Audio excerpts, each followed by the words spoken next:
فالله الخالق أبدعه كي تستمتع كي تتطهر بأمور لما حل لها صارت عسلا أضحت سكر.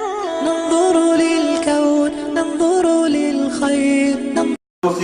جناب حضرت مولانا مفتی عبید الرحمان صاحب دامت برکاتہ العالیہ ناظم مدرسہ جامعۃ الخنسہ جویا کہ حضرت والا تشریف لائیں اور سامعین کو اپنے پرنظم بیان سے محسوس کریں.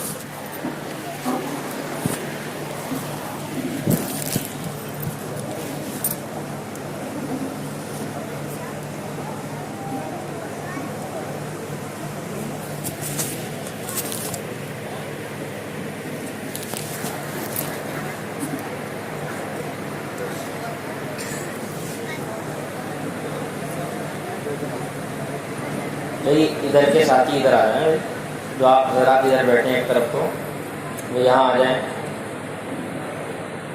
یہ بیچ میں جگہ خالی ہے، یہاں پہ ثواب آپ کو برابر ہی ملنا ہے. ادھر بیٹھ جائیں ادھر بیٹھ جائیں. ادھر بیٹھ جائیں گے تو مجھے بھی بولنے میں آسانی ہوگی.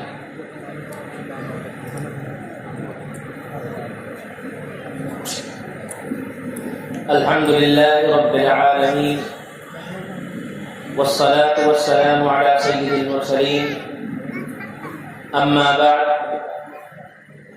اعوذ باللہ من الشیطان الرجیم. بسم اللہ الرحمن الرحیم.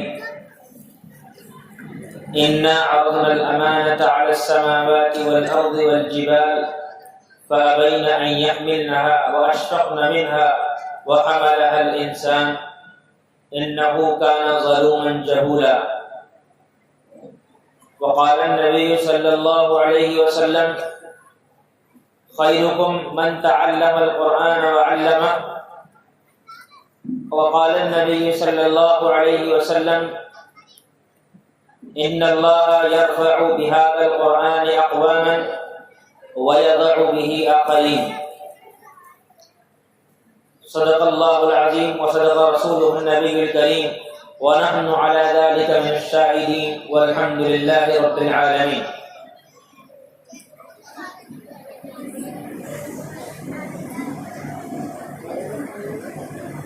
اتر کر حرا سے وہ سوئے قوم آیا اور ایک نسخے کیمیا ساتھ لایا. وہ بجلی کا کڑکا تھا یا صوت ہادی، عرب کی زمین جس نے ساری ہلا دی. محترم عزیزان گرامی اور اسٹیج پر موجود علماء کرام، دین کی مجلس ہمارے دلوں کو نئی زندگی عطا کرنے کے لیے ہوتی ہے.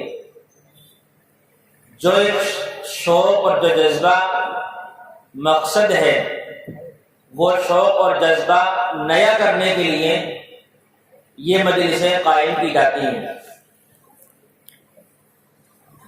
اور آج کا یہ پروگرام خاص طور پر اس لیے بھی اہم ہے کہ ایسے گئے گزرے دور میں جب کہ لوگ دین کا سیکھنا اور قرآن کا پڑھنا اور قرآن کے مطابق اپنی زندگی کو لانا عیب سمجھتے ہوں، تو اس وقت میں ان باتوں کا یاد کرنا اور ان باتوں کا جاننا ہم سب کے لیے ضروری ہے کہ جو فوائد اور جو نفع، جو انعامات اور جو وعدے اللہ نے دین کو اور دینی زندگی کو اپنانے پر بتائے ہیں. چونکہ انسان کے دل میں ایک لالچ ہے، انسان کے دل میں ایک شوق ہے، چاہت ہے. اب وہ اس چاہت کو صحیح جگہ استعمال کر لے یا غلط جگہ استعمال کر لے. اللہ نے انسان کے دل میں ایک جذبہ رکھا ہے، آگے بڑھنے کی کوشش کرنا انسان کے اندر رکھا ہے. کوئی انسان پڑھائی کی لائن میں آگے بڑھنا چاہتا ہے اور کوئی انسان دنیاوی غلط کاموں میں آگے بڑھنا چاہتا ہے. اور اگر چاہے وہ اچھی لائن کو اپنائے ہوئے ہو چاہے وہ غلط لائن کو اپنائے ہوئے ہو، اگر بیچ میں رکاوٹیں نہ بنے تو وہ بہت آگے بڑھ جاتا ہے. کہ اگر انسان غلط لائن کو اپناتا ہے تو وہ شروعات کرتا ہے ان چیزوں سے جن میں ہلکا سا نشہ ہوتا ہے یا نشہ نہیں ہوتا. جیسے پہلے مدھو چلتا تھا تو وہاں سے شروعات ہوتی ہے, اب آنند چل رہا اس کی جگہ, یہاں سے شروعات ہوتی ہے اور پھر یہ نشہ آگے بڑھتا ہے. پھر اگر اس پر روک نہ لگائی جائے تو پھر گٹکے پر آ جاتا ہے, بیڑی سگریٹ پر آ جاتا ہے, اور پھر صحبت زیادہ بری ہو جاتی ہے تو پھر شرابوں پر آ جاتا ہے. اس کے نتائج اچھے نہیں ہوتے. اس لیے ابتدا جہاں سے ہو رہی ہے اس چیز کو روکا جائے تاکہ یہ بیماری ختم ہو. ایسے ہی انسان اگر نیک بننا چاہتا ہے تو اس کی شروعات ہوتی ہے کہ وہ پہلے قاعدہ پڑھنا شروع کرتا ہے, پہلے وہ مسجد میں آنا شروع کرتا ہے, پہلے وہ فرض نمازیں شروع کرتا ہے, پھر وہ سنتیں بھی شروع کر دیتا ہے, پھر اس کے نوافل بھی شروع ہو جاتے ہیں, اور پھر اعمال میں وہ لگتا چلا جاتا ہے. پھر ایک وقت آتا ہے کہ وہ اشراق کا پابند بھی ہو جاتا ہے, اوابین کا پابند بھی ہو جاتا ہے, چاشت کا پابند بھی ہو جاتا ہے, اور تہجد کا پابند بھی ہو جاتا ہے. کیوں؟ اس لیے کہ جب انسان خیر کی طرف چلتا ہے تو اللہ اس کے لیے خیر کے کاموں کو آسان کر دیتا ہے, اور جب وہ انسان برائی کی طرف چلتا ہے تو برائی کے کام آسان ہو جاتے ہیں.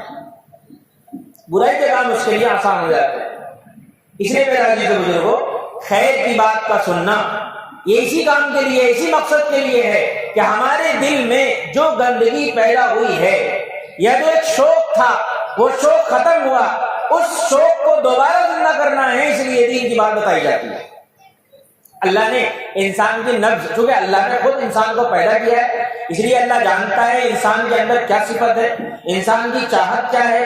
تو پھر اللہ نے دیکھا کہ انسان لالچی ہے, انسان لالچی ہے. کسی کو پیسے کا لالچ ہے, کسی کو بلڈنگ کا لالچ ہے, کسی کو اونچی اونچی سواریوں کا لالچ ہے, اور کسی کو کسی چیز کا لالچ ہے. کوئی شرابیں پینا چاہتا ہے, کوئی کچھ اور چیز چاہتا ہے. تو اللہ تعالیٰ نے وہ ساری چیزیں بیان فرمائیں, وہ ساری چیزیں بیان فرمائیں کہ کسی کو بلڈنگوں کا لالچ ہے تو فرمایا بھائی تمہارے لیے ہم نے جنتیں بنائی ہیں, ہم نے جنتوں میں محلات بنائے ہیں, اور ایک ایک جنت میں ہزاروں کمرے ہیں, اور ان ہزاروں کمروں میں سے ایک ایک کمرے کے ہزاروں دروازے ہیں. کہ کسی انسان کو غیر محرم سے ملنے کا شوق ہے تو اس سے کہا تو اپنی نگاہ کو نیچی کر, میں نے تیرے لیے حور کا انتظام کیا ہوا ہے. اور اگر کسی کو شراب کا شوق ہے تو اللہ نے اس سے فرمایا تو دنیا کی شراب کو چھوڑ, میں نے تیرے لیے جنت میں شراب کا انتظام کیا ہے. اور پھر اس سے فرمایا کہ یہاں دنیا کی شراب تو تیرے دل کو خراب کرنے والی اور تجھے چکرا دینے والی ہے اور تیرے سر میں درد کرنے والی ہے, لیکن ہم نے تیرے لیے جنت میں شراب تیار رکھی ہے, وہ لا يصدعون عنها ولا ينزفون, کہ جس کو پی کر انسان کا نہ سر چکرائے گا اور نہ وہ اول فول بکے گا. اور فرمایا کہ وہ ایک شراب کی نہیں بلکہ شراب کی نہریں ہیں جس کا اس کے لیے انتظام کیا گیا ہے. وَأَنْهَارٌ مِّنْ خَمْرٍ لَذَّةٍ لِّلشَّارِبِينَ, کہ شراب کی نہروں کا اس کے لیے انتظام کیا گیا. کہ تجھے شوق ہے ان چیزوں کا, سواریوں کا, تو حرام سے بچ, حلال طریقہ اختیار کر. تیرے لیے ہم نے براق کا انتظام کیا ہے, تیرے لیے ہم نے جنت میں ان گھوڑوں کا انتظام کیا ہے جن کے پر ہوں گے, کہ انسان جہاں جانا چاہے گا ان سواریوں پر سوار ہوگا اور وہ وہاں پہنچ جائے گا. یہ ایک شوق ہے انسان کا. انسان کے ان ساری چیزوں کو بیان کر کے انسان سے کہا فَلْيَتَنَافَسِ الْمُتَنَافِسُونَ, شوق کرنے والوں کو ان چیزوں میں شوق کرنا چاہیے. ایک دوسرے سے آگے بڑھنے کی کوششیں کرنے والوں کو جنت کی طرف میں آگے بڑھنے کی کوشش کرنی چاہیے. انسان کو نیک کاموں میں آگے بڑھنے کی کوشش کرنی چاہیے.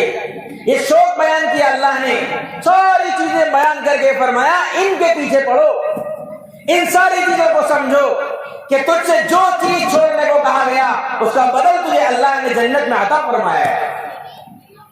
اس لیے میرے عزیز بزرگوں, ہماری اس وقت کی جو سب سے بڑی کمزوری ہے, میں جو بات کرنے بیٹھا ہوں یہ تو میں نے مختصر طور پر آپ کو یہ بات بتائی ہے کہ بھئی ان باتوں کو سن لیں, ان باتوں کا فائدہ دنیا میں بھی ہوگا اور آخرت میں بھی ہوگا. کوئی بھی دین کی مجلس قائم کی جاتی ہے, ان کا مقصد یہ نہیں ہے کہ آپ سے کچھ وصول کرنا ہے, بلکہ ان کا مقصد یہ ہے کہ آپ کو کچھ دینا ہے.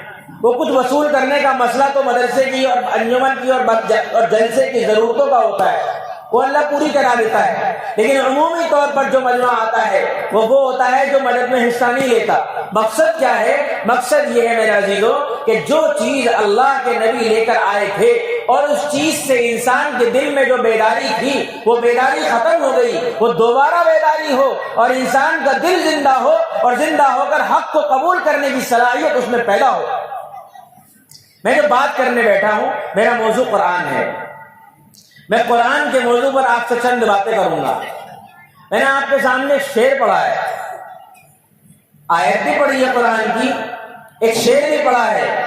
قرآن کی آیت میں اللہ نے یہ جو قرآن ہے یہ اتنی عظیم اور اتنی اونچی اور اتنی بلند مرتبہ اور اتنے نور والی یہ کتاب ہے کہ اس نور کی قوت کو پہاڑوں نے، آسمانوں نے، زمینوں نے برداشت کرنے سے انکار کر دیا، اور پھر یہ قوت اللہ نے انسان کے دل کو دی کہ انسان نے اس قرآن کے نور کو اپنے دل میں لے کر اس نور کو برداشت کیا۔ یہ قوت ہوتی ہے۔ ایک انسان ہے، انسان بہت اللہ کے قریب نہیں ہے، اگر اس پر کوئی بزرگ ویسا تصرف کرے کہ جیسا کسی نیک انسان پر کیا جاتا ہے تو اس تصرف کو انسان کا دل برداشت نہیں کر سکتا، جس کی بنیاد پر وہ پاگل ہو جاتا ہے۔ بہت واقعات ہوتے ہیں اس طرح کے۔ تو اللہ نے انسان کے دل میں اس بات کی قوت پیدا کی ہے کہ یہ قرآن کے اس نور کو برداشت کر سکے۔ اور قرآن ہے کیا چیز؟ قرآن اللہ کی کتاب ہے اور قرآن اللہ کا نور ہے، اللہ کی صفت ہے۔ قرآن اللہ کی صفت ہے اور اللہ کی صفت اللہ سے نکلی ہوئی ہے، اس لیے فرمایا کہ اللہ کا قرب اور اللہ کی نزدیکی جو انسان جتنی اس قرآن کے ذریعے سے حاصل کر سکتا ہے وہ نزدیکی اور وہ قرب کسی اور ذکر سے حاصل نہیں ہو سکتا۔ یہ قرآن کا وہ مقام ہے کہ اس قرآن کو عمل کرنے والا تو فائدے میں ہے ہی، اور قرآن کو سمجھ کر پڑھنے والا تو فائدے میں ہے ہی۔ اگر کوئی اس کو بے سمجھے پڑھے گا اس کو بھی اس پر اجر ملے گا، بے سمجھے پڑھنے والا۔ اور یہاں تک پڑھا گیا کہ وہ ذکر جس میں غفلت ہو، وہ ذکر جس میں غفلت ہو، وہ ذکر بھی انسان کے دل کو زندہ کرنے کے لیے کافی ہے۔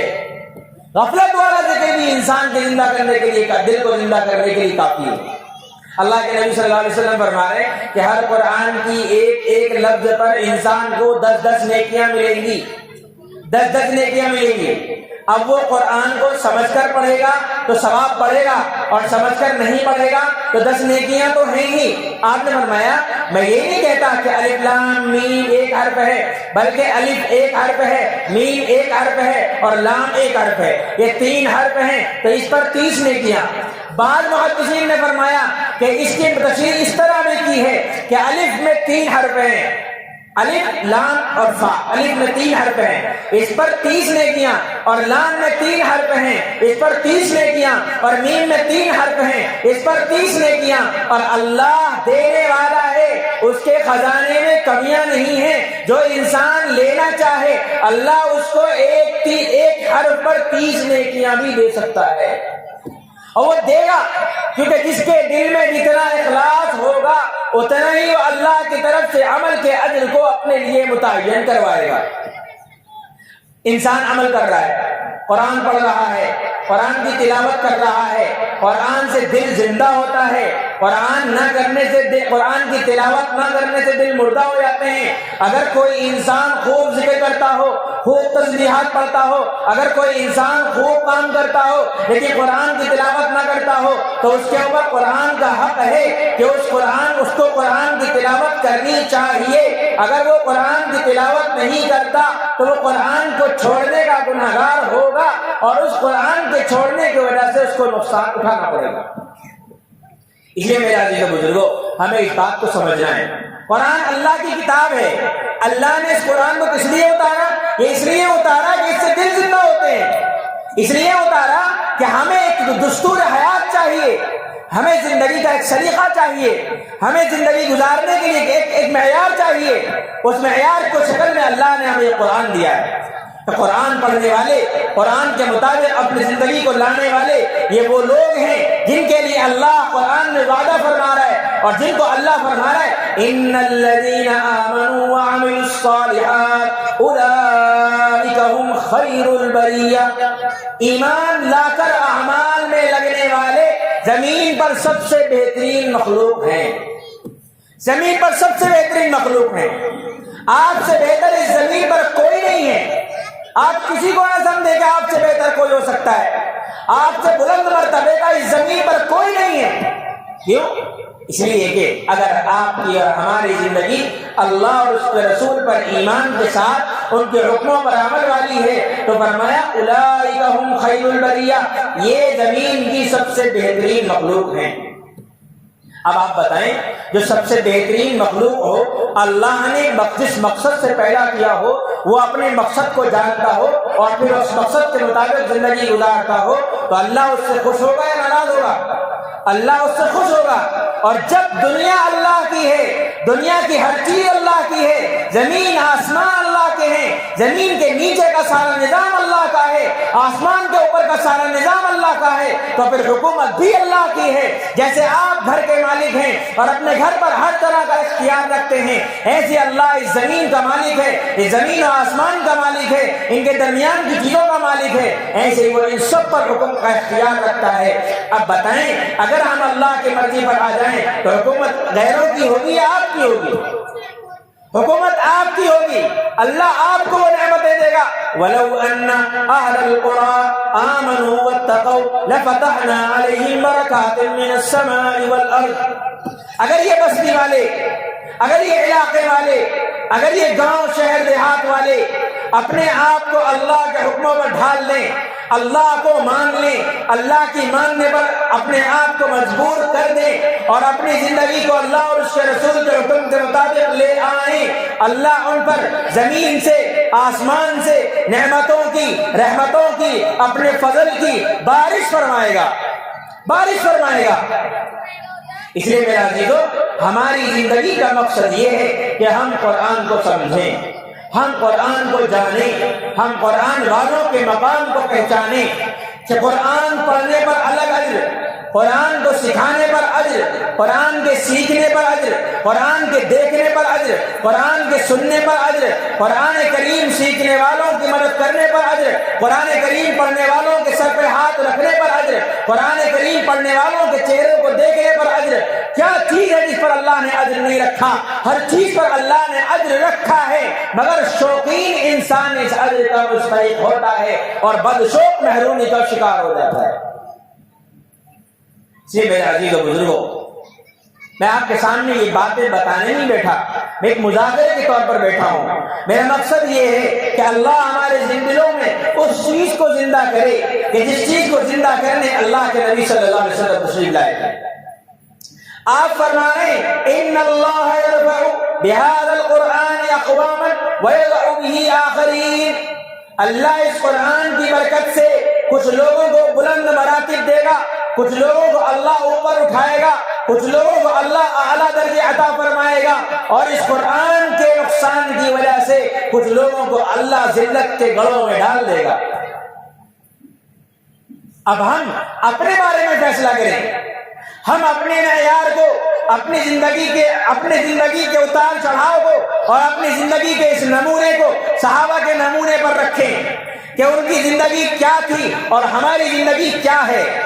کہ صحابہ رضی اللہ عنہم اجمعین وہ بھی وہی تھے جس چیز کا عام آج ہم شکایت کرتے ہیں. ان کے پاس بھی دولت نہیں تھی، ان کے پاس بھی بظاہر عزت نہیں تھی. اسلام لانے سے پہلے ان کو دنیا بہت برا جانتی تھی. اسلام لانے سے پہلے، قرآن کو اختیار کرنے سے پہلے ان کو دنیا ذلیل جانتی تھی. آپس کے جھگڑے، آپس کی لڑائیاں، آپس کے توڑ پھوڑ اور آپس کی جنگیں اتنی چلتی تھی کہ سینکڑوں سال تک وہ جنگیں رہتی تھی. اللہ کے نبی صلی اللہ علیہ وسلم تشریف لائے اور قرآن جیسی ایک کتاب لے کر آئے. وہ قرآن صحابہ کو سنایا، وہ قرآن صحابہ کو پڑھایا، اس قرآن کے مطابق صحابہ اپنی زندگی کو لائے، اس قرآن کے مطابق صحابہ نے اپنے اندر نمونے پیدا کیے، صحابہ نے اپنے آپ کو قرآن کے مطابق ڈھالا. تو پھر یہی صحابہ کہ جن کو دنیا کم درجہ سمجھتی تھی، کمزور سمجھتی تھی، جن کے مقام کو دنیا گراتی تھی، اللہ نے ان کے مقام کو بلند بنایا، اللہ نے ان کے مقام کو اوپر اٹھایا، اللہ نے ان کے مقام کو وہ مقام دیا کہ ساری دنیا نے ان کے مقام کو دیکھا اور ساری دنیا نے ان کی تعریف کی اور ساری دنیا نے ان کی عظمت کو پہچانا. کہ شاعر نے کہا کہ بات کیا تھی کہ نہ قیصر و کسریٰ سے دبے چند وہ لوگ کہ اونٹوں کے چرانے والے. بات کیا تھی کہ نہ قیصر و کسریٰ سے دبے چند وہ لوگ کہ اونٹوں کے چرانے والے، جن کو کافور پہ ہوتا تھا نمک کا دھوکا، جن کو کافور پہ ہوتا تھا نمک کا دھوکا، بن گئے دنیا کی تقدیر بدلنے والے۔ یہ صحابہ حضرت عمر رضی اللہ عنہ امیر المؤمنین ہیں، ایک سفر میں جا رہے ہیں، ایک پورا مجمع حضرت عمر کے پیچھے ہے۔ حضرت عمر رضی اللہ عنہ پہاڑی کے ایک حصے پر رک گئے اور نیچے کو دیکھنے لگے۔ ساتھ والوں نے، دھوپ بہت تیز تھی، اس دھوپ کی شکایت کرتے ہوئے ایک ساتھ والے نے کہا، امیر المؤمنین آپ یہاں کیوں کھڑے ہیں؟ آپ کے کھڑا ہونے کی وجہ سے پورا لشکر ٹھہرا ہوا ہے اور آپ دیکھ رہے ہیں کہ گرمی زیادہ ہے اور اس گرمی سے دقت ہو رہی ہے، آپ یہاں پر کیوں کھڑے ہیں؟ حضرت عمر نے عرض فرمایا کہ مجھے اپنا وہ زمانہ یاد آ گیا کہ جب میں زمانے جاہلیت میں اپنے اونٹ یہاں چرانے کے لیے لایا کرتا تھا، یہاں نیچے میں اونٹ چرایا کرتا تھا، اور شام کو جب میں اونٹ لے کر جاتا تھا تو میرے اونٹ بھوکے جاتے تھے۔ میرا باپ خطاب کہتا تھا کہ عمر تجھ سے اونٹ چرانے نہیں آتے تو دنیا میں کیا حاصل کرے گا، تجھے دنیا میں کیا کامیابی حاصل ہوگی؟ فرمایا کہ میرا باپ مجھے دیکھتا، آج اللہ نے ہمیں ساری دنیا میں عزت بخشی ہے، آج اللہ نے ہمیں ساری دنیا کو ذلیل کر کے ہمارے قدموں میں ڈالا ہے، اگر میرا باپ ہوتا تو آج دیکھتا کہ پوری دنیا پر، پوری قوم دنیا پر حکومت کرنے کے لیے اللہ نے تیرے بیٹے کو منتخب کیا ہے، اور تیرا بیٹا اللہ کے حکم کو اس ساری دنیا میں لاگو کر رہا ہے۔ حضرت عمر رضی اللہ عنہ نے فرمایا اللہ نے قرآن کی برکت سے، اللہ نے نبی کے فرمان کو ماننے کی برکت سے ہمیں یہ عزت دی ہے، ہمیں یہ مقام دیا ہے۔ آج یہ عزت قرآن کو چھوڑنے کی وجہ سے ہم سے دور ہو چکی ہے، اور ہم اس قرآن کو چھوڑنے کی نحوست کی وجہ سے اتنے نیچے جا چکے ہیں کہ آج اگر قرآن کے نام پر بلندی کی بات کی جاتی ہے تو تعجب ہوتا ہے۔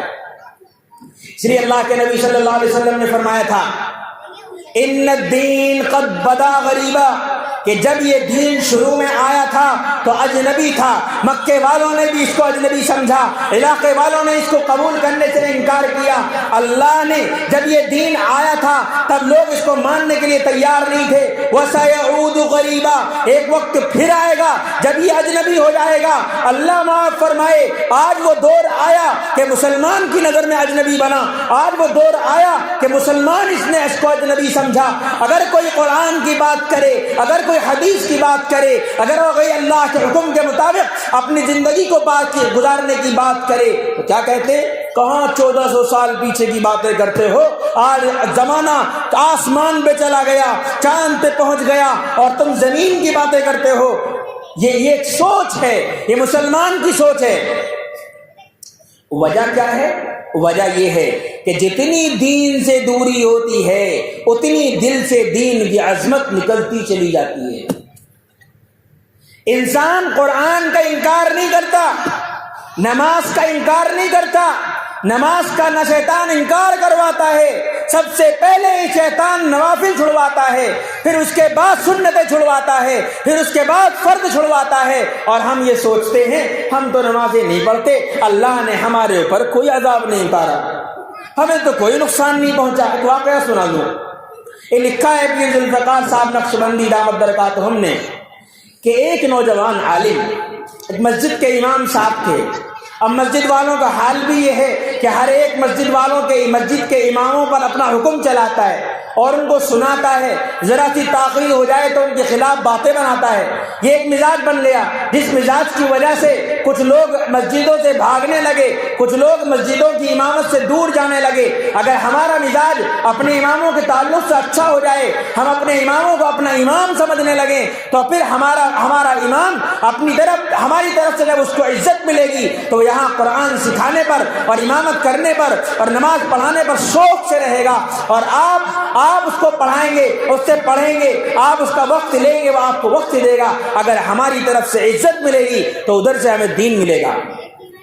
ایک واقعہ لکھا ہے کہ ایک شخص نے، امام تھے مسجد کے، نماز کے لیے ایک دفعہ انہیں تاخیر ہو گئی۔ اب نماز کی جب تاخیر ہوئی تو انہوں نے وضو کر، صبح میں فجر میں ان کی آنکھ دیر سے کھلی، اب جب ان کی آنکھ دیر سے کھلی، اب وہ نماز پڑھنے جاتے ہیں، وضو کرنے جاتے ہیں تو تاخیر ہو جاتی ہے، لوگ باتیں بنائیں گے، تو انہوں نے یہ کیا کہ انہوں نے کہا کہ توبہ کر لوں گا، انہوں نے بغیر وضو کے جا کر نماز پڑھا دی، یہ سوچ کر کہ توبہ کر لوں گا۔ اب انہوں نے یہاں بغیر وضو کے نماز پڑھائی، اب یہ چیز تو اللہ جانتا ہے یا وہ جانتا ہے، اب کسی کو کیا پتا کس حال میں آیا ہے۔ انہوں نے نماز پڑھا دی، اگلا دن اگلی مرتبہ پھر ایسا ہی موقع آیا، آنکھ کھلنے میں تاخیر ہو گئی تو انہوں نے بغیر وضو کے پھر نماز پڑھا دی، کوئی مسئلہ نہیں۔ اگلی مرتبہ پھر ایسا ہی موقع آیا، انہیں اٹھنے میں تاخیر ہو گئی، اللہ معاف فرمائے کہ حالات یہ بنے کہ غسل کی نوبت آ گئی، انہوں نے بغیر غسل کے نماز پڑھا دی، بغیر غسل کے نماز پڑھا دی۔ اب اس کے بعد ان کے ذہن میں یہ بات آئی کہ ایک نماز پڑھاؤ، نماز پڑھانے کے لیے اٹھو، لوگوں کی باتیں سنو، لوگوں کی کڑوی کسیلی سنو، نہ تنخواہ اچھی ہے نہ کوئی معاملہ اچھا ہے، اپنا چھوڑو نماز پڑھانے کو، انہوں نے مسجد چھوڑ دی۔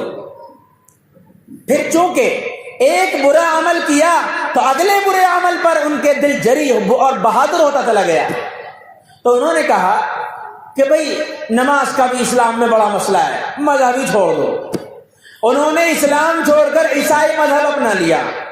جب انہوں نے عیسائی مذہب اپنایا تو لوگ ان کے پاس گئے اور جا کر ان سے بات کی، تب انہوں نے واقعہ سنایا، اور واقعہ سنا کر کہنے لگے میں نے پہلی دفعہ بغیر وضو کے نماز پڑھائی، کچھ نہیں ہوا، دوسری دفعہ نماز پڑھائی، کچھ نہیں ہوا، تیسری دفعہ نماز پڑھائی، کچھ نہیں ہوا، چوتھی دفعہ تو بغیر غسل کے ہی نماز پڑھا دی، اللہ کا عذاب نہیں آیا، اب تم کہتے ہو نماز چھوڑنے سے عذاب آ جاتا ہے۔ تو ان بزرگ جو ان سے ملنے گئے تھے انہوں نے کہا بھائی کیا تم اس بات کو عذاب نہیں سمجھتے کہ اللہ نے تم سے اسلام چھین لیا؟ کیا تم اس بات کو عذاب نہیں سمجھتے کہ تم اسلام چھوڑ بیٹھے؟ یہ واقعہ میں نے کس لیے سنایا؟ یہ واقعہ میں نے اس لیے سنایا میرے عزیز و بزرگوں کہ ہم کیا اس بات کو عذاب نہیں سمجھتے کہ ہم نے فرض پڑھ لی اور سنت کی ہمیں توفیق نہیں ملی؟ کیا ہم اس بات کو اللہ کا عذاب نہیں سمجھتے کہ ہمیں فرض کی توفیق نہیں مل رہی؟ کیا ہم اس بات کو اللہ کا عذاب نہیں سمجھتے کہ ہمارے دل میں تکبیر اولیٰ سے نماز پڑھنے کی کوئی عظمت نہیں، کوئی اہمیت نہیں؟ کیا ہم آسمان سے پتھر برسنے کو یا زمین کے پھٹ کر اس میں سما جانے کو یا اللہ کی طرف سے بیماریوں کے آنے کو ہی عذاب سمجھتے؟ نہیں میرا عزیز بزرگوں، یہ اللہ کی طرف سے آزمائش ہوتی ہے بندے پر، بندے کو اللہ نے خود اختیار دیا ہوا ہے کہ نماز تجھے پڑھنی ہے۔ ہم نے خیر بھی پیدا کی ہے، ہم نے شر بھی پیدا کی ہے، ہم نے جنت بھی پیدا کی ہے، ہم نے جہنم بھی پیدا کی ہے، ہم نے دونوں کے راستے سجا دیے ہیں کہ یہ راستہ جنت لے جائے گا، یہ راستہ جہنم لے جائے گا۔ اب آپ کو اختیار ہے کہ آپ جنت کا راستہ اختیار کرتے ہیں جہنم کا۔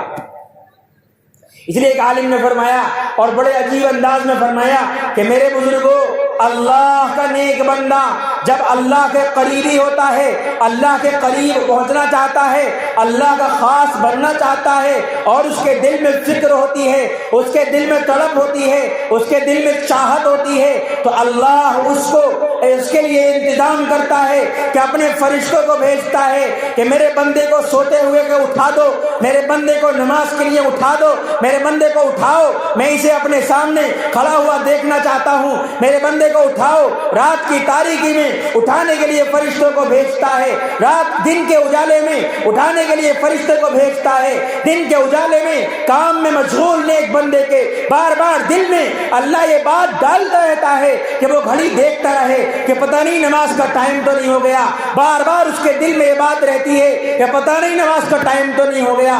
آپ کیا سمجھتے ہیں کہ یہ اپنے آپ آ رہا ہے؟ نہیں، بلکہ اللہ ڈال رہا ہے تب آ رہا ہے۔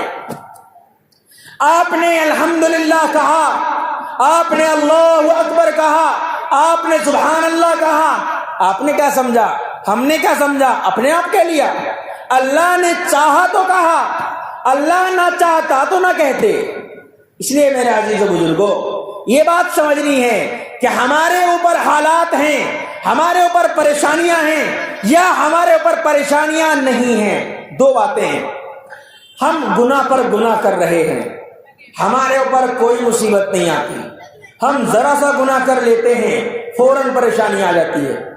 اب ایک شخص وہ ہے جو گناہ پر گناہ کرتا ہے، نمازیں بالکل نہیں پڑھتا، سود بھی کھاتا ہے، حرام بھی کھاتا ہے، کوئی عذاب نہیں اترتا، کوئی پریشانی نہیں آتی، کوئی بیماری نہیں آتی، تو آپ کیا سمجھتے ہیں کہ وہ اللہ کی نظر میں سب سے پسندیدہ ہے؟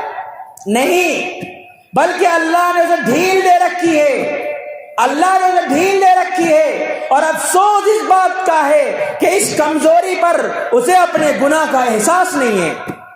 یہ اور خطرے کی بات ہے، یہ اور خطرے کی بات ہے کہ انسان غلط بھی کرے اور اسے احساس نہ ہو،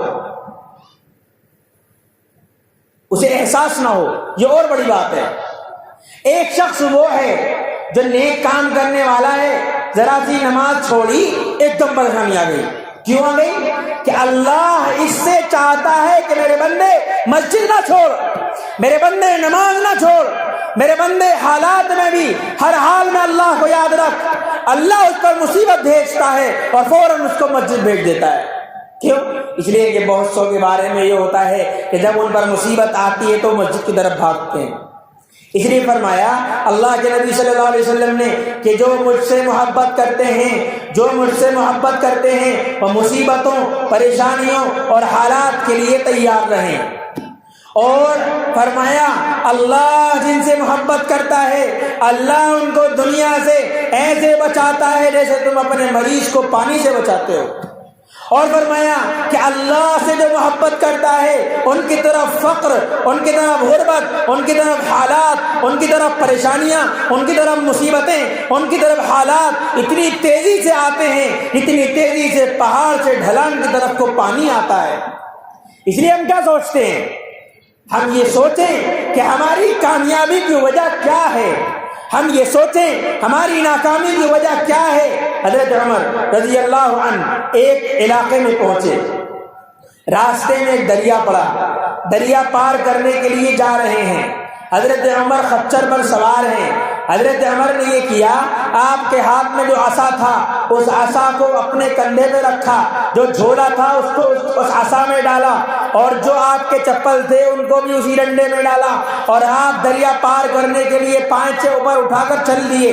حضرت ابو عبیدہ ابن جراح امین ہذہ الامہ، اس امت کے امین ہیں جنہیں اللہ جو عشرہ مبشرہ میں شامل ہیں، انہوں نے حضرت عمر کو دیکھ کر عرض کیا، امیر المومنین آپ مسلمانوں کے امیر ہیں، آپ مسلمانوں کے بادشاہ ہیں، آپ ان لوگوں کے پاس جا رہے ہیں جو بڑے بڑے کہلانے والے ہیں، جن کی ایک تاریخ ہے، آپ ان کے درمیان جا رہے ہیں، آپ اس حالت میں جائیں گے تو آپ کو ہمیں اچھا نہیں لگے گا، ان کی نظروں میں آپ کی عظمت نہیں ہوگی۔ آپ نے فرمایا اوہ، یہ لفظ انہوں نے فرمایا، حضرت عمر نے، اوہ یعنی جیسے اوہ ابو عبیدہ تم نے یہ بات کہی ہے، کاش تمہارے علاوہ کوئی بات کوئی اور یہ بات کہتا، اگر تمہارے علاوہ کسی اور نے یہ بات کہی ہوتی تو میں اسے ایسی سزا دیتا کہ ساری دنیا اس سزا کو یاد رکھتی۔ پھر فرمایا ابو عبیدہ تم کیا سمجھتے ہو، انکم کنتم اذل الناس وافقر الناس واقل الناس عددا فاعزکم اللہ بالاسلام، تم سب سے زیادہ ذلیل تھے، تم سب سے زیادہ فقیر تھے، تم سب سے زیادہ کمزور تھے، تمہاری تعداد سب سے کم تھی۔ مکے کا یہ حال تھا کہ مکے والے عزت احترام کرنے تیار نہیں تھے، مکے کا یہ حال تھا کہ مکے والے بات سننے تیار نہیں تھے، طائف والوں کا یہ حال تھا کہ بات سننے تیار نہیں تھے۔ ہمارے نبی جب اپنا پیغام لے کر طائف میں پہنچے تو آپ پر پتھر مار کر طائف سے بھگا دیا گیا، آپ بازاروں میں جا کے آپ کی کوئی بات سننے تیار نہیں تھا، جدھر کو آپ گزرتے تو لوگ کہتے کہ ان کی بات کو مت سننا، ان کی بات میں جادو ہے، یہ ایک ایسی بات لے کر آئے ہیں جو بھائی بھائی میں، جو میاں بیوی میں، جو ماں باپ اولاد میں دشمنی کرا دیتا ہے، یہ جادوگر ہے، ان کی بات کو مت سننا۔ اور تمہاری حیثیت یہ تھی تم کھل کر اللہ کا نام نہیں لے سکتے تھے، تمہاری حیثیت یہ تھی تم کعبے میں گھستے تھے، لوگ تم سے راستے سے بچتے تھے، تمہاری حیثیت یہ تھی کہ تم کھل کر نماز نہیں پڑھ سکتے تھے، تمہاری حیثیت یہ تھی تم اچھا پہن نہیں پاتے تھے کیونکہ تمہارے پاس کچھ تھا نہیں، لیکن اللہ نے تمہیں عزت دی، اللہ نے تمہیں ذلت سے نکالا، اللہ نے تمہیں قوت دی، اللہ نے قیصر و کسریٰ کو تمہارے قدموں میں لا کر کھڑا کیا، اللہ نے مکے والوں کو تمہارے قدموں میں لا کر ڈالا، اللہ نے کعبے پر تمہیں قوت بخشی، اللہ نے ساری دنیا پر تمہیں قوت بخشی، لیکن یہ قوت کس بنیاد پر بخشی؟ یہ قوت دین کی بنیاد پر بخشی۔ اس لیے فرمایا فَمَهْمَا تَطْلُبُ الْعِزَّةَ بِغَيْرِ يُذِلُّكُمُ اللَّهُ، کہ جب بھی تم دین کو چھوڑ کر عزت طلب کرو گے اللہ ذلیل کر کے رہے گا۔ ہماری بیماری صرف یہ نہیں ہے کہ ہم عمل نہیں اختیار کرتے، ہماری ایک بیماری اور ہے، وہ یہ ہے کہ ہم عمل میں کامیابی کا یقین نہیں کرتے۔ اب عمل میں کامیابی کسے سنائی جائے؟ اسے سنائی جائے جسے کامیابی کا یقین ہو۔ جسے یہی یقین نہ ہو کہ قرآن میں کامیابی ہے تو اسے آپ کیا سناؤ گے؟ اسے آپ کیا سمجھاؤ گے؟ اسے آپ کیا بتاؤ گے؟ اس لیے میرے عزیز و بزرگوں، اللہ کے نبی صلی اللہ علیہ وسلم کی راتیں، اللہ کے نبی صلی اللہ علیہ وسلم کے آنسو، اللہ کے نبی صلی اللہ علیہ وسلم کا غزوہ احد میں زخمی ہونا، اللہ کے نبی صلی اللہ علیہ وسلم کا طائف کے میدان میں پتھر کھانا، یہ سب چیزیں آپ پر اور آپ کے کندھوں پر امانت ہیں، ہم پر اور ہمارے کندھوں پر امانت ہیں کہ آپ کو وہ طریقہ اپنانا ہے جو اللہ کے نبی صلی اللہ علیہ وسلم لے کر آئے، اور وہی طریقہ اور وہی اسوہ اور وہی چیز لے کر قرآن آیا۔ اس لیے فرمایا، آپ نے بھی سنا کہ حضرت عائشہ سے کسی نے پوچھا کہ اللہ کے نبی صلی اللہ علیہ وسلم کے اخلاق کیا تھے، اللہ کے نبی صلی اللہ علیہ وسلم کے اخلاق کیا تھے؟ انہوں نے فرمایا اللہ کے نبی کے اخلاق کیا تھے؟ کیا تم نے قرآن نہیں پڑھا؟ کیا تم نے قرآن نہیں پڑھا؟ اللہ کے نبی کے اخلاق جو تھے وہ سب قرآن میں ہے، اور جو کچھ قرآن میں ہے وہ اللہ کے نبی کے اخلاق تھے۔ اس لیے میرے عزیز و بزرگوں، ہماری تباہی کی وجہ صرف یہ نہیں ہے کہ ہم عمل پر نہیں ہیں، ہماری تباہی کی ایک وجہ اور ہے، وہ یہ ہے کہ ہمیں عمل پر کامیابی کا یقین نہیں ہے۔ ہمیں عمل پر کامیابی کا یقین نہیں ہے۔ ہمیں کیا یقین ہے کہ صحابہ بادشاہ کے دربار میں ہیں، بہت بڑے بادشاہ کے دربار میں نبی کا پیغام لے کر پہنچے ہیں، بادشاہ نے کھانے کی دعوت کی، کھانے کے لیے دسترخوان پر بیٹھے، کھاتے ہوئے لقمہ گر گیا، کھاتے ہوئے لقمہ گر گیا، اس لقمے کو اٹھا کر کھانے لگے تو ایک پاس والے ساتھی نے ہاتھ مارا اور ہاتھ مار کر کہا کہ ارے کیا کر رہے ہو، ان کے سامنے آپ زمین سے لقمہ اٹھا کر کھا رہے ہو؟ تو انہوں نے عرض کیا اترکو لہؤلاء الحمقاء سنت حبیبی، کیا میں اپنے محبوب کی سنت کو ان بے وقوفوں کی وجہ سے چھوڑ دوں؟ اور ہم تو ذرا سی شرم کی وجہ سے اور ذرا سی شرم کی وجہ سے ہم نماز چھوڑ دیتے ہیں کہ ہم کبھی اسٹیشن پر ہوں تو ہم نماز اس لیے نہیں پڑھتے کہ لوگ دیکھ رہے ہیں، ہم تسبیح اس لیے نہیں پڑھتے کہ لوگ دیکھ رہے ہیں، ہم اللہ کا نام بار بار اس لیے نہیں لیتے کہ لوگ دیکھ رہے ہیں۔ میرے عزیز و بزرگوں، قرآن پر یقین کرو، قرآن میں کامیابی کا یقین کرو، قرآن میں سراسر کامیابی ہے اور قرآن کو چھوڑنے میں سراسر ناکامی ہی ناکامی ہے۔ ہم ناکام ہیں قرآن کو چھوڑنے کی وجہ سے، اور ہمیں کامیابی ملے گی قرآن کو پکڑنے کی وجہ سے۔ کون ہے عباد الرحمن؟ کون ہے اللہ کے خاص بندے؟ وعباد الرحمن الذین یمشون علی الارض ہونا واذا خاطبهم الجاہلون قالوا سلاما والذین یبیتون لربهم سجدا وقیاما والذین يقولون ربنا اصرف عنا عذاب جهنم ان عذابها كان غراما انها ساءت مستقرا ومقاما والذين اذا انفقوا لم يسرفوا ولم يقتروا وكان بين ذلك قواما والذين لا يدعون مع الله الها اخر ولا يقتلون النفس التي حرم الله الا بالحق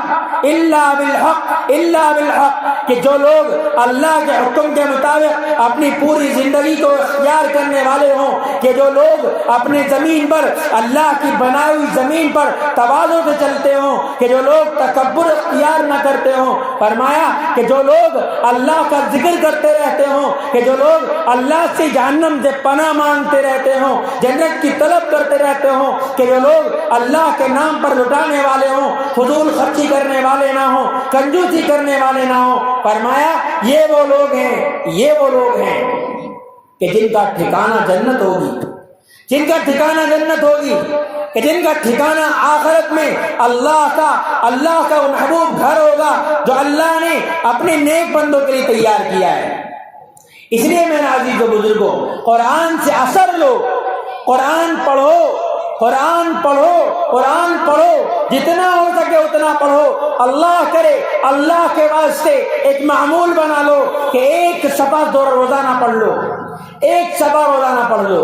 اگر ایک صفحہ بھی روزانہ پڑھو گے تو 20 دن میں ایک پارہ ہو جائے گا، 20 دن میں۔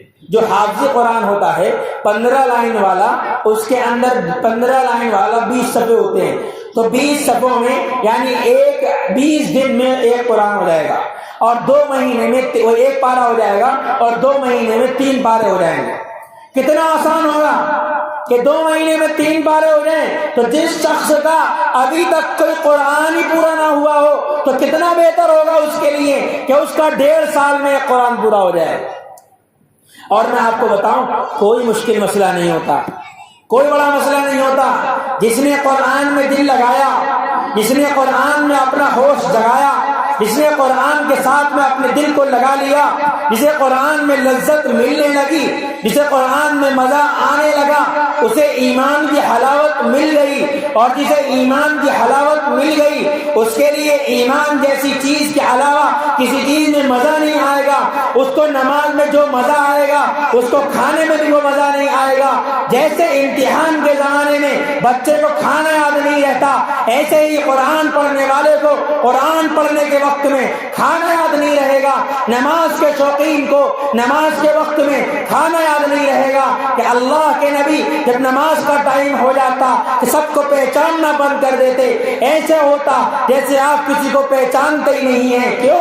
اس لیے کہ جب قرآن میں لذت آنے لگتی ہے تو پھر اسی چیز میں مزہ آنے لگتا ہے۔ ہم فلم دیکھتے ہیں، 3 گھنٹے فلم میں کیسے گزر جاتے ہیں پتہ نہیں چلتا۔ قرآن کا یہ معجزہ ہے کہ جو قرآن کو جتنا پڑھے گا اتنا اس کے لیے آسان ہوگا۔ اس کا تجربہ حافظوں نے بہت کیا ہوگا، ہم نے بھی حفظ کیا۔ ہم شروع میں کتنا پڑھتے ہیں آج بھی کہ 1 لائن، پہلے 1 لائن دی، پھر 2 لائن دی، پھر 1 آیت ہوئی، پھر 2 آیتیں ہوئیں، پھر آدھا پارہ ہوا۔ جیسے جیسے حفظ بڑھتا رہتا ہے ویسے ویسے سبق بڑھتا رہتا ہے۔ آدھا پارہ یاد کرنا آسان ہو گیا، پھر آگے بڑھا تو 1 صفحہ یاد کرنا آسان ہو گیا، پھر آگے بڑھا تو 1.5 صفحہ یاد کرنا آسان ہو گیا، پھر آگے بڑھا تو 2 صفحہ یاد کرنا آسان ہو گیا، حتیٰ کہ پھر جب 25 پارے ہو جاتے ہیں تو کیا ہوتا ہے، پاؤ پارہ سبق کا وہ طالب علم سنا دیتا ہے۔ کیوں؟ یہ قرآن کا معجزہ ہے۔ جو قرآن کو یاد کرے گا اللہ اس کے لیے قرآن کو آسان کر دے گا، جو قرآن کو یاد کرے گا۔ اور میں آپ کو بتاؤں، آپ کے لیے بھی قرآن حفظ کرنا مشکل نہیں ہے، کسی کے لیے قرآن حفظ کرنا مشکل نہیں ہے، لیکن جسے یاد ہی نہ کرنا ہو اس کے لیے سب کچھ مشکل ہے۔ یاد کرنے والے کے لیے کچھ بھی مشکل نہیں ہے۔ آپ یہ ارادہ کر لو کہ روزانہ مجھے آدھا صفحہ، مجھے 1 صفحہ 100 بار پڑھنا ہے، 50 بار پڑھنا ہے۔ آپ کو یاد نہیں کرنا، بس 1 صفحہ یا آدھا صفحہ 50 بار یا 100 بار پڑھ کر چھوڑ دینا ہے۔ بس 1 صفحہ یا آدھا صفحہ آپ کو 50 بار یا 100 بار پڑھ کر چھوڑ دینا ہے۔ یہ میں نے کہاں پڑھا تھا؟ حضرت شیخ الحدیث نے آپ بیتی میں لکھا ہے اپنے بارے میں کہ 7 سال کی عمر میں 7 سال کی عمر تک میرا جو ہے نورانی قاعدہ بھی نہیں لگا تھا، یسرنا القرآن بھی نہیں لگا تھا۔ اس وقت میں جو قاعدہ چلتا تھا کہ ہماری دادی ہمارے والد صاحب سے کہا کرتی تھی کہ تو اس کو کیا بنائے گا، فلاں کو نہیں دیکھتا، اس نے 4 سال میں حفظ کر لیا، اس نے 5 سال کی عمر میں حفظ کر لیا، اور یہ بڈھا ہوا جا رہا ہے اور 7 سال کا یہ ہو گیا، اس کا تو نے کچھ بھی شروع نہیں کیا ہے ابھی۔ حضرت فرماتے تھے کہ اماں آپ بے فکر رہیں، جس دن یہ اوکھلی میں سر ڈالے گا پھر اس کے بعد اسے سکون نہیں ملے گا۔ فرماتے والد صاحب نے مجھ سے یہ کہا کہ بس تمہیں 1 صفحہ 100 مرتبہ روزانہ پڑھنا ہے، اور وہ 100 مرتبہ 1 صفحہ پڑھ کر چھوڑ دینا ہے، پھر آپ 24 گھنٹے، پھر باقی جتنا ٹائم بچا اتنے وقت میں آپ فری ہو۔ یہ آپ کو کب کرنا ہے؟ صبح کو اٹھنے کے بعد۔ اب حضرت نے اسی طریقے سے پورا قرآن حفظ کر لیا۔ اب یہ کوئی مشکل کام بھی نہیں ہے اور آسان کام بھی نہیں ہے۔ مشکل اس کے لیے نہیں ہے جو کرنا چاہے، آسان اس کے لیے نہیں ہے جو نہ کرنا چاہے۔ جو کرتا ہے اللہ اس کے لیے آسان کرتا ہے، جو نہیں کرتا اس کے لیے کچھ بھی آسانیاں نہیں ہوتی۔ اور جس کی طبیعت نہ چاہے اس کے لیے ہزار بہانے، جس کی طبیعت نہ چاہے۔ قرآن ایک ایسی چیز ہے کہ قرآن پڑھنے والے کے دل پہ اثر ہوتا ہے۔ یہاں تک حکم دیا، آپ قرآن پڑھ رہے ہو، قرآن میں کوئی آیت آئی، آپ کو ترجمہ نہیں آتا، آپ قرآن پڑھ رہے ہو، قرآن کی آیت پڑھتے پڑھتے آپ رونے کی آواز بنا لو، آپ رونے کی آواز بنا لو۔ آپ قرآن پڑھ رہے ہیں، آپ نے قرآن پڑھتے پڑھتے رونے کی آواز بنا لی۔ اب رونے کی آواز بنا لی، تجربہ اس بات کا سب کریں گے جو بھی رونے کی آواز بنائیں گے کہ پھر وہ وقت آتا ہے کہ اس رونے کی آواز بنانے سے رونا آ جاتا ہے، رونے کی آواز بنانے سے رونا آ جاتا ہے، نقل کرنے سے اصل آ جاتا ہے کہ جب انسان قرآن پڑھتا ہے تو قرآن ہے کیا چیز؟ وَإِذَا سَمِعُوا مَا أُنزِلَ إِلَى الرَّسُولِ تَرَىٰ أَعْيُنَهُمْ تَفِيضُ مِنَ الدَّمْعِ مِمَّا عَرَفُوا مِنَ الْحَقِّ، کہ جو قرآن یہ نازل کیا گیا ہے، اس قرآن کو پڑھنے والے یا قرآن کو سننے والوں کو جب آپ دیکھیں گے تو ان کی آنکھوں سے آنسو جاری ہوں گے، اور وہ قرآن سن رہے ہوں گے، ان کی آنکھوں سے آنسو جاری ہوں گے، ان کے دل قرآن سے اثر لے رہے ہوں گے۔ لیکن یہ کب ہوتا ہے؟ یہ کب ہوتا ہے؟ یہ جب ہوتا ہے جب قرآن سے تعلق ہوتا ہے۔ جب قرآن سے تعلق نہیں ہوتا تو دل نہیں لگتا۔ اس لیے حضرت عثمان نے فرمایا تھا کہ اگر قرآن پڑھتے ہوئے آپ کا دل اکتانے لگے تو اپنے ایمان کی خیر بناؤ۔ مفہوم بیان کر رہا ہوں میں کہ جس کا دل قرآن میں نہ لگے اس کے ایمان میں خرابی ہے۔ جس کا دل قرآن سے اکتائے، قرآن جو اس لیے بند کر دے گا دل نہیں کر رہا، اس کے ایمان میں خرابی ہے۔ اس لیے قرآن اس لیے بند نہیں کرنا کہ اب دل نہیں کر رہا، بلکہ اس لیے بند کر سکتے ہو کہ اب میں کچھ اور کام کر لوں، کہ اور کام بھی اللہ نے میرے ذمہ لگائے ہیں۔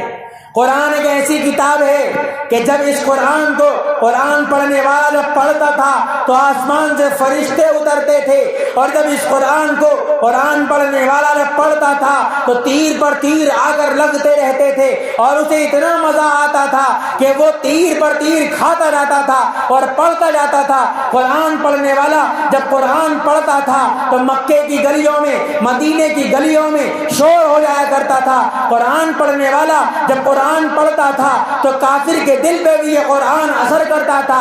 آج یہ قرآن مومن کے دل پہ بھی اثر نہیں کر رہا، تو کیا قرآن کا قصور ہے؟ قرآن کا قصور نہیں ہے، اس مومن کے دل کا قصور ہے کہ اس نے اپنے دل کو قرآن کے ساتھ جوڑا ہی نہیں۔ اس نے اس قرآن کو اپنے دل کے ساتھ جوڑا نہیں، اپنے دل کو قرآن کے ساتھ جوڑا نہیں۔ اس کا کام یہ تھا، یہ اٹھتا تو قرآن پڑھتا، یہ سوتا تو قرآن پڑھتا، یہ چلتا تو قرآن پڑھتا، یہ دکان میں ہوتا تو قرآن پڑھتا، یہ کھیتی جوت رہا ہوتا تو قرآن پڑھتا، ہر وقت اس کا دل قرآن میں لگا ہوا ہوتا، تب اس کا دل قرآن سے اثر لیتا۔ میرے عزیز و بزرگوں، وہ لوگ تھے جو غلام کہلاتے تھے، وہ لوگ تھے جو کالے ہوتے تھے، وہ لوگ تھے کہ جن کی کوئی حیثیت نہیں ہوتی تھی، وہ لوگ تھے جو ادھر سے ادھر بکا کرتے تھے، یہ وہ لوگ تھے کہ جن کو دنیا بہت کمزور سمجھتی تھی، لیکن جب نماز پڑھانے کا موقع آیا تو غلام کو آگے کیا گیا۔ پوچھا گیا بھائی کیوں اسے آگے کیوں کیا گیا؟ اس میں حضرت عثمان بھی موجود، جس میں بڑے بڑے صحابہ موجود، اور اس مجلس میں غلام کو آگے کر دیا گیا نماز پڑھانے کے لیے۔ پوچھا گیا بھائی کیوں؟ اس لیے کہ ہم میں قرآن کو سب سے زیادہ جاننے والا ہے۔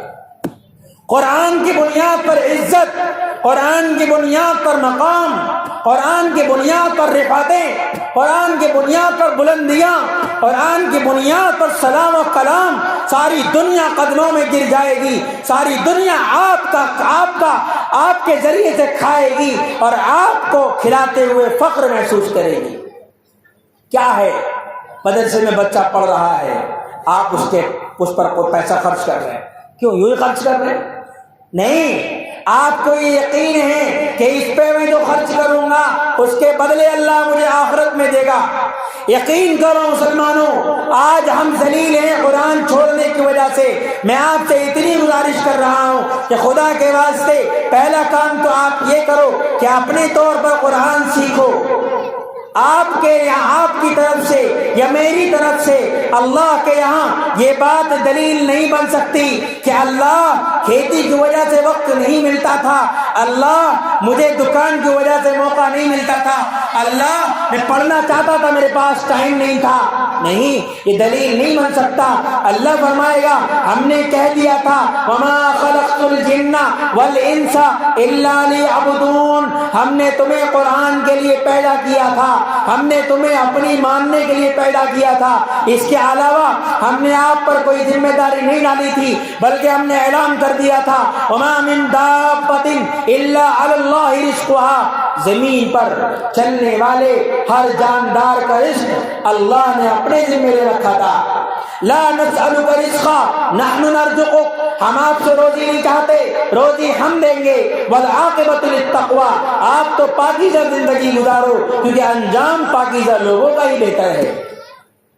کوئی دلیل نہیں بن سکتی. ایک صاحبہ بوڑھی عورت تھی گاؤں میں گیا تھا وہاں پر, تو مجھ سے کہنے لگی کہ آپ صاحب ایک بات بتائیں کہ ہم سے قرآن پڑھنا نہیں آتا, ہم انگلی سے پڑھ کر اس طرح سے ہم بسم اللہ سے قرآن پورا کر سکتے ہیں, ہم بسم اللہ سے قرآن پورا کر سکتے ہیں. کیا طریقہ کہ انگلی پھیریں گے بسم اللہ الرحمن الرحیم, انگلی پھیریں گے بسم اللہ الرحمن الرحیم, انگلی پھیرتے رہیں گے بسم اللہ پڑھتے رہیں گے. ہم نے کہا اگر ایسا ہو جائے تو پھر تو کسی کو قرآن پڑھنے سیکھنے کی ضرورت ہی نہیں ہے, بسم اللہ تو سب کو یاد ہوتی ہے اور یوں ہی قرآن سیکھ لیا جائے گا. کہنے لگی کہ آپ جی اب تو ہماری زبان ہی نہیں کھلتی, ہم کیا کریں, ہمارا دماغ ہی نہیں چلتا, ہم کیا کریں. تو میں نے ان سے کہا کہ آپ کتنی ساری باتیں یاد رکھتی ہیں, آپ کتنی ساری چیزیں یاد رکھتی ہیں, آپ کو گھر کی ساری چیزیں یاد ہوں گی, آپ گھر کی ساری چیزیں آپ سے اگر پوچھ لی جائیں تو آپ بتا دیں گی, آگے کے پلان بھی بتا دیں گی اور بہت سی باتیں آپ بتا دیں گی. لیکن جب مسئلہ آئے گا قرآن کا تو آپ کہیں گی ذہن نہیں چلتا, زبان نہیں چلتی. تو میں نے کہا یہ چیز اللہ کے یہاں بچا نہیں سکتی. اس لیے ذہن جدھر چلاؤ گے ادھر چلے گا. اگر قرآن پر چلاؤ گے قرآن پہ چلے گا, دنیا پہ چلاؤ گے دنیا پہ چلے گا. کسی کوئی میچ دیکھتا ہو, کوئی میچ دیکھتا ہو, آج کل میچ بھی چل رہا ہے, میچ دیکھتا ہو, آپ اس سے پوچھ لو کس نے کتنے رن بنائے, کس نے کتنے وکٹ لیے, کس نے کھلاڑیوں نے, وہ کئی کھلاڑیوں کے نام بھی یاد رکھتا ہے اور کئی کھلاڑیوں کے رن بھی یاد رکھتا ہے, وکٹ بھی یاد رکھتا ہے, ساری چیزیں یاد رکھتا ہے. کوئی سیاسی آدمی ہو, آپ اس سے پوچھ لیں فلاں شہر میں کتنے ووٹ ہیں, فلاں شہر میں کتنے ووٹ ہیں, کسے کتنے ووٹ ملے, مسلمان کتنے ہیں, غیر مسلم کتنے ہیں, مرد کتنے ہیں, عورتیں کتنی ہیں, کس علاقے میں, کس اسمبلی کے حلقے میں کتنے گاؤں پڑتے ہیں, ہر چیز بتا دے گا. تو کیا صرف قرآن رہ گیا ہے کہ جہاں دماغ نہیں چلتا باقی ہر جگہ دماغ چل رہا ہے؟ نہیں میرے عزیز بزرگوں, بات یہ ہے کہ جدھر محنت پڑتی ہے ادھر دماغ چلتا ہے, جدھر محنت پڑتی ہے ادھر دماغ چلتا ہے. اگر محنت ہو قرآن پر تو اللہ دماغ اس پہ بھی چلائے گا, جبکہ اللہ نے خود فرمایا وَلَقَدْ يَسَّرْنَا الْقُرْآنَ لِلذِّكْرِ فَهَلْ مِن مُدَّكِرٍ. جو یاد کرے گا اللہ آسان کرے گا, اور جس نے یاد کیا آسان ہو گیا. آپ بتائیں کہ 3 سال کی عمر میں بچہ حفظ کر رہا ہے, 10 سال کی عمر میں بچہ حفظ کر رہا ہے, 30 سال کی عمر میں آدمی حفظ کر رہا ہے. پیر ذوالفقار نے ایک واقعہ لکھا ہے کہ 90 سال کی عمر میں ایک بزرگ نے قرآن حفظ کیا, 90 سال کی عمر میں. یہ قرآن کا معجزہ ہے. اس لیے میرے عزیزوں صرف دل کا ارادے کی ضرورت ہے. ہم ایک چاہت بنا لیں کہ ہمیں قرآن پڑھنا ہے, اللہ آسان فرما دے گا. بھائی پہلی بات تو یہ ہے, میں اپنی بات ختم کر رہا ہوں, 2-3 گزارشات میں آپ کے سامنے رکھ دوں. پہلی بات تو یہ ہے کہ آپ خود قرآن سیکھیں, اور جو سیکھے ہوئے ہوں وہ ایک عزم کریں آج سے. دیکھو رمضان آنے والا ہے, قرآن کا جس کے ساتھ گہرا تعلق ہے, ہم ابھی سے عادت بنائیں اپنی نمازیں پڑھنے کی, تلاوت کرنے کی, تاکہ رمضان میں تلاوت کا شوق پیدا ہو اور زیادہ سے زیادہ پڑھا جا سکے. تو آپ ایک معمول بنا لیں, فجر کے بعد, ظہر کے بعد, عصر کے بعد, مغرب کے بعد, عشاء کے بعد, جو وقت بھی آپ کے پاس ہو, کہ آپ کو 1 پاؤ پارا یا آدھا پارا یا 1 پارا آپ کو پڑھنا ہے.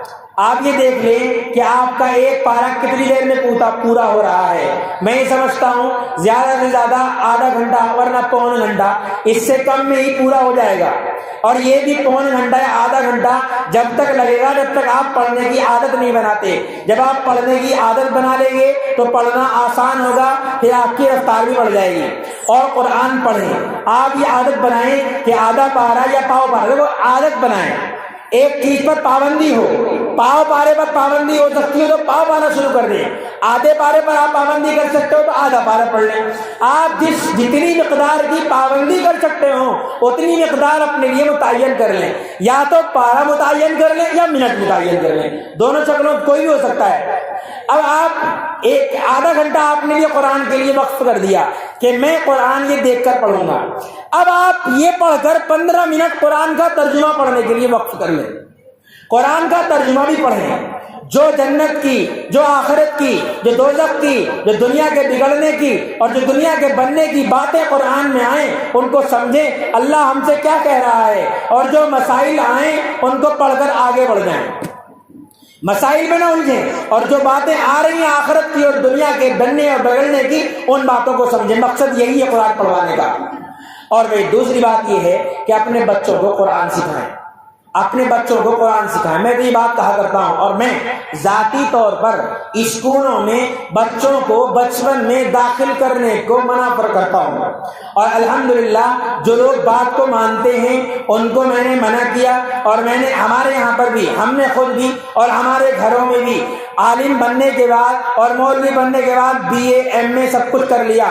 اور آج تک نہ عزت میں کوئی کمی آئی، نہ پیسے میں کوئی کمی آئی، نہ آرام میں کوئی کمی آئی، کسی طرح کی کوئی کمی اور کوئی بات نہیں ہوئی، کوئی پریشانی نہیں آئی. اگر آپ کو ایسا لگتا ہو کہ مدرسے میں بچے کو ڈال کر کوئی پریشانی آئے گی تو مفتی صاحب بیٹھے ہوئے ہیں، آپ ان سے پوچھ لیں. ان کی مجھ سے زیادہ عمر ہے، قربانیاں بھی مجھ سے زیادہ ہیں، ایک لمبی زندگی جیلی ہے. انہیں اپنی پوری زندگی میں کیا MA نہ کر کے یا ہائی اسکول نہ کر کے یا BA نہ کر کے کوئی پریشانی کبھی آئی ہو؟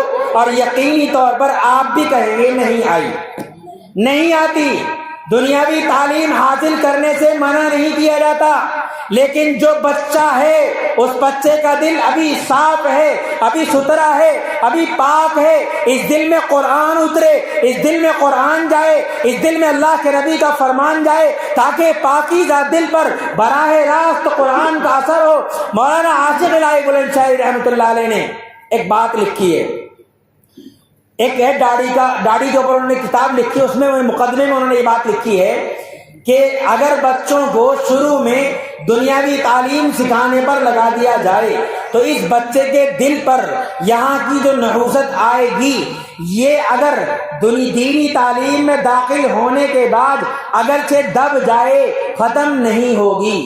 یہ بڑے ہو کر کسی نہ کسی موقع پر اپنا اثر اور اپنا رنگ دکھائے گی. کب دکھائے گی؟ کہ اگر اس بچے کی صحبت غلط ہو جائے تو اثر غلط بہت جلدی پکڑے گا. اس لیے میں آپ سے عرض کر رہا ہوں کہ جب تک اپنے بچے کی 10 سال عمر نہ ہو جائے تب تک اسے اسکول میں نہ ڈالو، تب تک اسے مدرسے میں ڈالو، اسے حفظ پورا کراؤ. جو فیس آپ مدرسے اسکول میں دے رہے ہیں، جو فیس آپ ٹیوشن پہ دے رہے ہیں، وہ فیس آپ ٹیوشن پڑھانے کے لیے کسی ٹیچر کو منتخب کر کے دیں. کیا چیز ضروری ہے؟ میں مدرسہ چلا رہا ہوں، لڑکیوں کا مدرسہ بھی ہے، بچوں کا حفظ کا مدرسہ بھی ہے، فیس کے ساتھ پورا نظام ہے الحمدللہ. لڑکوں کا مدرسہ تو میں نے ابھی شروع کیا، 2 مہینے ہوئے ہیں. اس میں نے انگلش، ہندی اور میتھ، یہ 3 چیزیں لازمی رکھی ہیں. ایسے ہی لڑکیوں کے مدرسے میں انگلش، ہندی، میتھ، اور یہی 3 چیزیں لازمی ہوتی ہیں. باقی ڈرائنگ وغیرہ یہ سب چیزیں فرضی ہوتی ہیں، ان کی کبھی ضرورت بھی نہیں پڑتی اور یہ تو تھوڑی سی محنت میں آسانی سے آ جاتی ہیں. یہ چیزیں اہم ہوتی ہیں. آپ ان 3 چیزوں کو پڑھانے کے لیے ایک ٹیوشن پڑھانے والے کا انتخاب کر لیں. جو 1000-1500 روپے آپ کسی اسکول میں اور ٹیوشن میں دیتے ہیں وہ 1500 روپے اسی ٹیوشن والے کو دے دیں تو آپ بتاؤ کتنے شوق سے پڑھائے گا. اور پھر کسی اسکول والے سے رابطہ کر لیں. ہم نے بھی ایسے ہی کیا ہوا ہے کہ جب ہمارے یہاں بچہ پہلی کلاس میں پڑھے گا تو آپ کے یہاں سے پہلی کلاس کا سرٹیفکیٹ اسے مل جائے گا، اور جب وہ فراغت کرے گا تب وہ ہائی اسکول کر کے یہاں سے نکلے گا. تو میں آپ سے بات کہہ رہا ہوں، میں نے گزارش کی ہے کہ اپنے بچوں کو دینی تعلیم سکھاؤ، اپنے بچوں کی ابتدا قرآن سے کرو، اپنے بچوں کو حافظ بناؤ، اپنے بچوں کو عالم بناؤ۔ باقی سب چیزیں سائیڈ کی ہیں جن سے اللہ دینداروں کو محروم نہیں کرتا۔ جن کی نیت صحیح ہوگی اللہ انہیں آگے بڑھائے گا، جن کی نیت صحیح نہیں ہوگی اللہ ان کا محتاج نہیں ہے، ہم اللہ کے محتاج ہیں۔ واللہ الغنی وانتم الفقراء۔ اس لیے میں نے یہ دو گزارشیں کی ہیں۔ پہلی گزارش یہ کی ہے کہ اپنی زندگی کو دین پر ہم لائیں، اور اس کے ساتھ ساتھ اپنا ایک وقت طے کریں کہ ہم قرآن کی تلاوت کریں، چاہے آدھا گھنٹہ طے کریں اور چاہے آدھا پارہ طے کریں، جو آپ کے لیے آسان ہو، اور صبح سے شام تک ایک وقت طے کر لیں۔ روزانہ کچھ بھی ہو جائے، کوئی مرے کوئی جیے، شادی ہو، کوئی بیمار ہو، کوئی پریشانی ہو، ہم بیمار ہوں، کچھ بھی ہو جائے یہ عمل نہیں چھوٹنا۔ ایک واقعہ سنا کر بات ختم کرتا ہوں۔ پیر ذوالفقار نے واقعہ لکھا ہے، ہم ایک پڑوس کے ملک میں، اپنے ملک میں، وہ ایک گاؤں میں پہنچے۔ اس گاؤں کا نام تھا حافظ والا۔ انہوں نے پوچھا کہ بھئی حافظ والا، بتایا ان کے میزبان نے کہ حضرت یہ حافظ والا اس گاؤں کا نام کیوں پڑا؟ آپ کو سن کر تعجب ہوگا۔ انہوں نے فرمایا کہ بھئی بتاؤ کیوں پڑا؟ کہ ان کے جو پردادا تھے وہ کسی بزرگ کے مرید تھے۔ ان بزرگ سے ان پردادا نے پوچھا حضرت میں چاہتا ہوں میری نسل حافظ بنے، میری نسل قرآن والی بنے۔ انہوں نے فرمایا کہ آپ ایک کام کر لو کہ روزانہ ایک قرآن پورا کرو 2 سال تک، روزانہ ایک قرآن پورا کرو۔ انہوں نے 2 سال تک روزانہ ایک قرآن پورا کیا، کیسے بھی حالات آئے انہوں نے قرآن کا ناغہ نہیں کیا۔ اللہ کا کرنا یہ ہوا کہ ان کی اولادیں، ان کی لڑکیاں، ان کی بہویں، ان کے گھر کی عورتیں سب حافظ ہیں، اور ہر گھر میں حافظ ہیں۔ اس وجہ سے پورے گاؤں کا نام حافظ والا پڑ گیا۔ جب پڑھو گے اللہ آسان کرے گا، اور جب پڑھو گے تو دل متاثر ہوگا، اور جب پڑھو گے تو دل میں اثر پیدا ہوگا، اور جب دل میں اثر پیدا ہوگا تو رونا بھی آئے گا۔ پھر آپ یہ شکایت نہیں کرو گے ہم دعا کرتے ہیں رونا نہیں آتا، پھر آپ نیت باندھو گے آپ کے آنسو نکلنے شروع ہو جائیں گے، پھر آپ قرآن کی تلاوت شروع کرو گے آپ کے آنسو نکلنے شروع ہو جائیں گے، اور پھر آپ دعائیں مانگو گے دعائیں قبول ہونی شروع ہو جائیں گی۔ اس لیے میرا عزیزو، دوسری بات میں نے عرض کی ہے، اپنے بچوں کو دین سکھاؤ۔ 10 سال کی عمر تک کم سے کم اپنے بچوں کو اسکول میں داخل مت کرو، اپنے بچوں کو حافظ بناؤ اور سائڈ سے اس کو ٹیوشن پڑھواؤ۔ یہ چند گزارشات ہیں، ان کا مقصد یہ ہے کہ ان پر عمل آ جائے۔ عمل سے کامیابی ملتی ہے، عمل کے بغیر ناکامی ہے۔ جاننا اصل نہیں ہے، عمل کرنا اصل ہے۔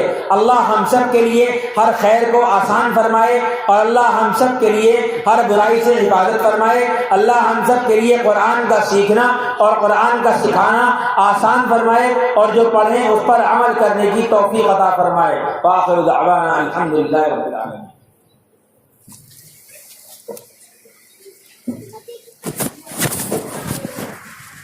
بڑی غور سے سن رہا تھا زمانہ، بڑی غور سے سن رہا تھا زمانہ، تم ہی سو گئے داستاں کہتے کہتے۔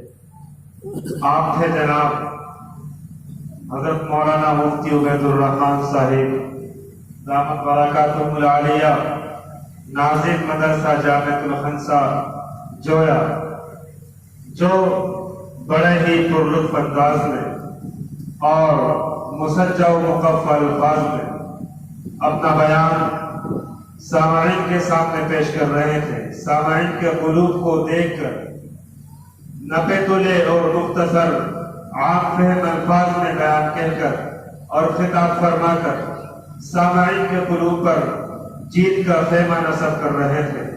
عزیزان گرامی، اب میں آپ حضرات کو بتلا دوں، اس سے قبل کہ ہم اپنے مہمان خصوصی حضرت والا کو دعوت دیں، آپ حضرات کے سامنے جن بچوں نے پروگرام پیش کیے ہیں مقابلے کے، ان میں جن بچوں نے پوزیشن حاصل کی ہے، ابھی 5 منٹ کے اندر انشاءاللہ ان کو یہ انعامات تقسیم ہوں گے، اور انعامات تقسیم ہونے کے بعد ہمارے اسٹیج پر تشریف فرما نمونہ اسلام حضرت مولانا مفتی محمد شاہی صاحب دامت برکاتہم العالیہ، شیخ الحدیث جامع مسجد امروہہ، حضرت والا کی چند نصیحتوں پر انشاءاللہ اس مجلس کا اختتام ہو جائے گا۔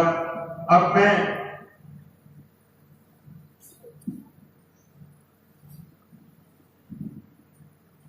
ان بچوں کو دعوت دے رہا ہوں جن بچوں نے پوزیشن حاصل کی ہیں. کون سا بچہ کس پوزیشن کا حامل تھا وہ آپ حضرات ان تمام چیزوں کو دیکھیں گے. درجہ اول میں جو تلاوت کلام اللہ میں اول پوزیشن حاصل کی ہے اس کا نام نامی روزیفہ پروین ہے. وہ بچی کھڑی ہو جائے. روزیفہ پروین اس بچی نے تلاوت کلام اللہ میں اول پوزیشن حاصل کی ہے. یہ بچی اپنا انعام لے جائے. روزیفہ پروین کے گھر سے اگر کوئی صاحب آئے ہو وہ بھی آ جائیں. یہ بڑی خوشی کے مواقع ہوا کرتے ہیں. یہ موقع ہر دن نہیں ملا کرتے. اس سے ہمارے بچوں کو مزید ترقی کا حوصلہ ملتا ہے اور بچوں کو دینی تعلیم حاصل کرنے کا شوق اور جذبہ پیدا ہوتا ہے. یہی تعلیم ہماری کامیابی اور کامرانی کا ضامن ہوا کرتی ہے. درجہ اول میں روزیفہ پروین نے اول پوزیشن حاصل کی اور دوم پوزیشن حاصل کی محمد گلشیر. محمد گلشیر اگر ان کے گھر سے کوئی آئے ہو تو وہ بھی تشریف لے آئیں تاکہ وہ بھی سامنے ہو اور لوگ ان کا چہرے کی زیارت کر سکیں. یہ دونوں حضرات قابل مبارکباد ہیں. یہ بچی بھی، یہ بچہ بھی اور بچے کے گھر والے بھی. ایسے موقع پر جب بچے کے گھر والے ہوا کرتے ہیں تو بچے کو مزید حوصلہ ملتا ہے. اور درجہ اول میں تلاوت کلام اللہ نے 100 پوزیشن حاصل کی ہے محمد شایان. محمد شایان کھڑے ہو جائیں. ساتھ میں گھر والے ہوں وہ بھی ساتھ میں آ جائیں. محمد شایان چلیے، بہت معصوم بچہ تھا بیچارہ. گھر والے آ جائیں. جو بھی بھائی یا والد محترم کوئی آئے وہ آ جائیں.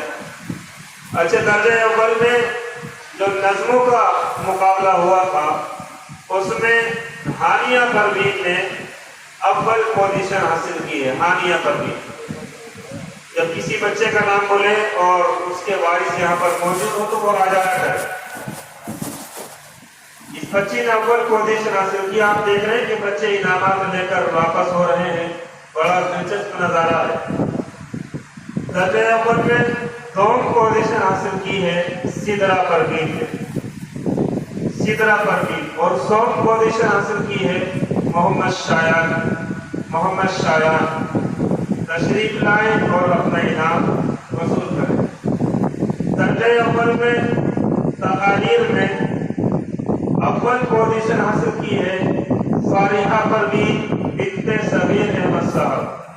فارحہ پروین بنت صغیر احمد صاحب یہ بچی آئے اور اپنا انعام لے کر کے جائیں. دوم پوزیشن حاصل کی ہے محمد زید ابن نصیر احمد صاحب. محمد زید ابن نصیر احمد صاحب. آپ دیکھ رہے ہیں کتنے چھوٹے چھوٹے معصوم بچے ہیں. یہ دینیات پڑھتے ہیں اور پھر اپنی زندگی کی تربیت کرتے ہیں، اپنے لمحات کی تربیت کرتے ہیں.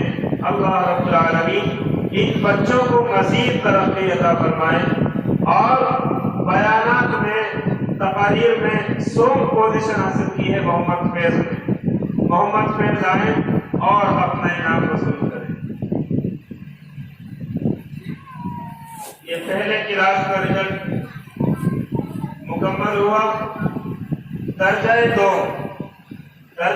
میں تلاوت کلام اللہ میں اول پوزیشن حاصل کی ہے محمد شارف ابن توفیق احمد صاحب. محمد شارف ابن توفیق احمد صاحب آئے اور اپنا انعام وصول کریں. 2 پوزیشن حاصل کی ہے محمد کے اور 100 پوزیشن حاصل کی ہے عالیہ پروین. عالیہ پروین. جن بچوں نے اول پوزیشن حاصل کی، 2 اور 100 پوزیشن حاصل کی، تو 2 اور 100 پوزیشن والے آئندہ انشاءاللہ یہ ارادہ کریں گے کہ ہم اول پوزیشن لائیں گے. علم کے اندر ایک دوسرے سے مقابلہ ہونا چاہیے، پڑھنے کی کوشش کرنی چاہیے اور یہ سب جب ہوگا جب گھر والوں کو اور ان کے وارثوں کو اس بارے میں دلچسپی ہوگی۔ نظموں میں اول پوزیشن حاصل کی ہے عائشہ پروین۔ عائشہ پروین آئیں اور اپنا انعام وصول کریں۔ دو پوزیشن حاصل کرنے والی طالب محمد کے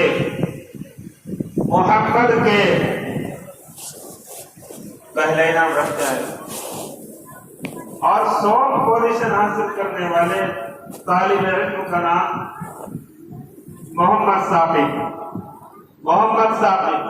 دیکھیں کتنے معصوم اور کم سن بچے ہیں، اللہ ان کی عمروں میں برکت عطا فرمائے، مزید علم حاصل کرنے کی توفیق عطا فرمائے، اور جو معاونین حضرات ہیں اللہ رب العالمین ان کی جان مال میں برکت